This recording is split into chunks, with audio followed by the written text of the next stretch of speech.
الحمد لله رب العالمين، والصلاة والسلام على أشرف الأنبياء وخاتم المرسلين وعلى آله وأصحابه أجمعين.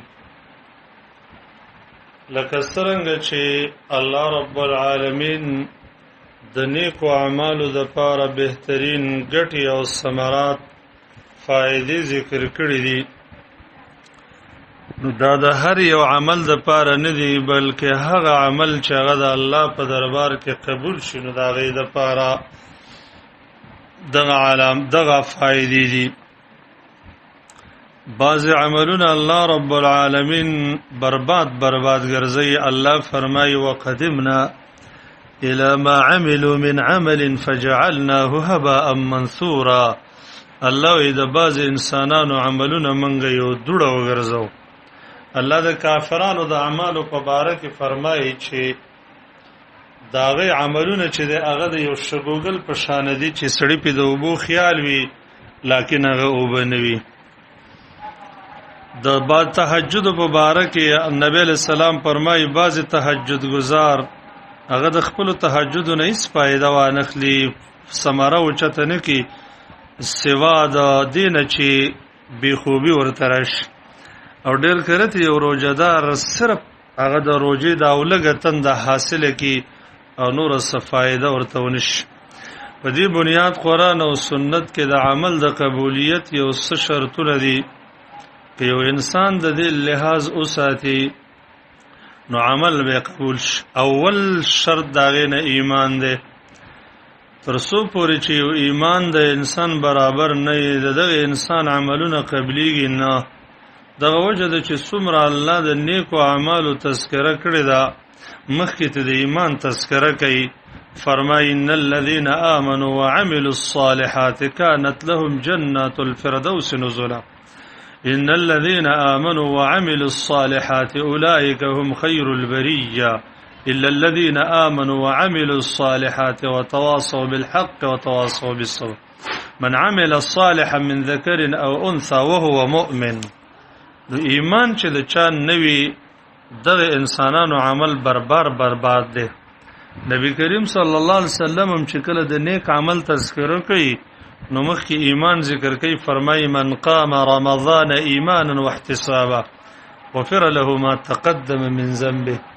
کوم یو انسان چې هغه ایمان د رمضان المبارک قیام وکي باعث په ایمان وي او دا ثواب د الله په وړاندې لټي نو دغه انسان ته الله مخکنی ګناهونه معاف.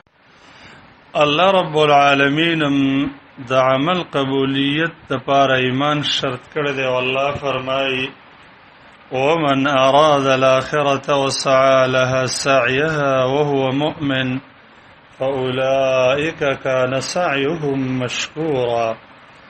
هغه انسانان چې د آخرت اراده لري او داغه د پاره سعی او کوشش کوي او د مؤمن وي دغه انسانانو سعی د الله په دربار کې قبول ده.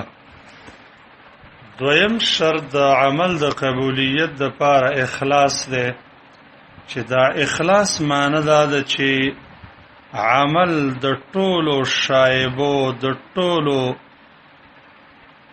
نمونو ارادو نه پاکول او صرف الله رب العالمین اراده او د الله د رضا د پاره عمل کول. لکه څنګه چې علماء معنى كإفراد الحق سبحانه بالقصد في الطاعة. الله رب العالمین یوازې د بندګۍ په قصد او نیت باندې خاص کول. فضیل ابن عیاض رحمه الله فرمایي وی عمل د خلقو د کولو د وجنه د عمل د خلقو د وجنه پر خودل داری یا کاری دا او عمل د خلقو د پاره کول د خلقو د وجنه کول دا شرک دی. اخلاص دی ته وی چې الله رب العالمین تا د دوانو نه بچ کی. د ټولو الله رب العالمین چې په عبادت حکم کوي نو د اخلاص په عبادت حکم کوي. الله فرمایي فاعبد الله مخلصا له الدين الا لله الدين الخالص.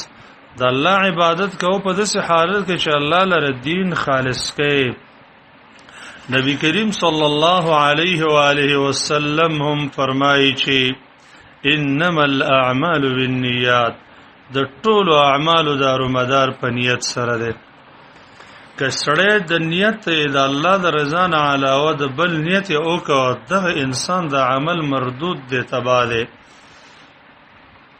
حدیث کې راځي ابو امامه الباهلی رضی الله تعالی عنہ فرمایي و یو سړی نبی کریم صلی الله علیه و آله وسلم تراله ویل یا رسول الله ته ما ته خبر راکړه چې یو سړی غزا کوي یلتمس الاجر والذکر ماله، دا د ثواب نیتم لري خو د شهرت نیتم لري چې خلک ما په ښه طریقې سره یاد کړي.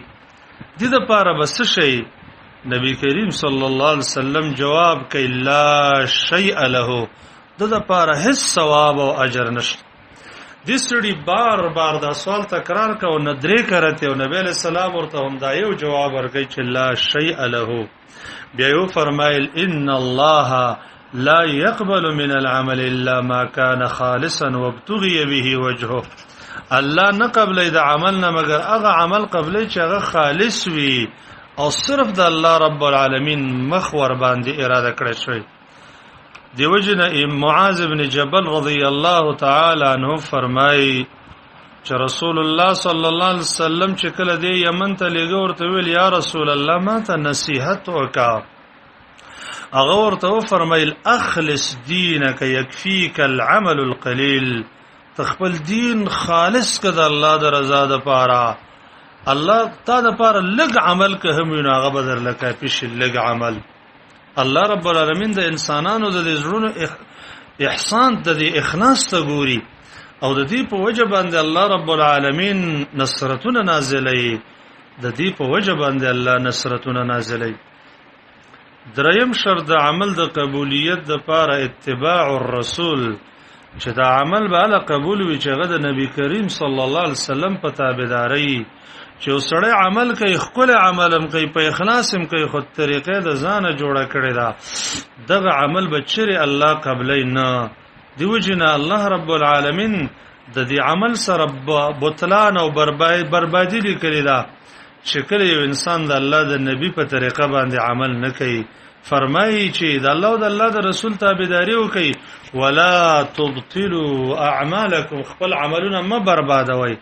او د عمل بربادي هم دا د یو نوعه چې هغه د الله رب العالمین د رسول په طریقه باندې نه.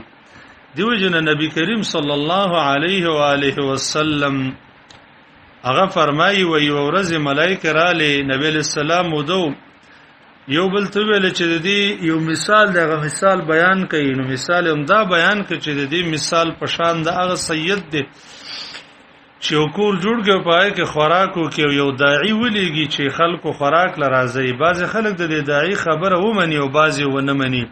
چا چې ومنل نو هغه به جنت ته داخل شي او که چا ونه منل نو هغه به کور ته داخل نشي. به فرمایل الله سید دی هغه کور جوړ کړی دی جنت او نبی علیہ السلام را لګړی دی.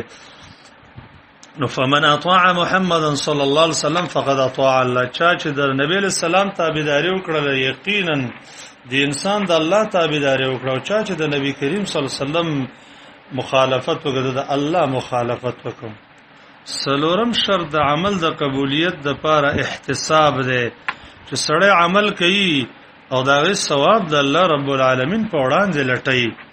احتساب هم دې ته ویل کېدل شي چې دا انسان د عمل په دې نیت باندې کوي چې دې ثواب به الله رب العالمین ما ته راکړي. حدیث کې دا شرط لګیدل دی. ابو هريره رضی الله عنه فرمایي چې رسول الله صلی الله علیه وسلم فرمایلی دي من قام رمضان ایمانا واحتسابا غفر له ما تقدم من ذنبه.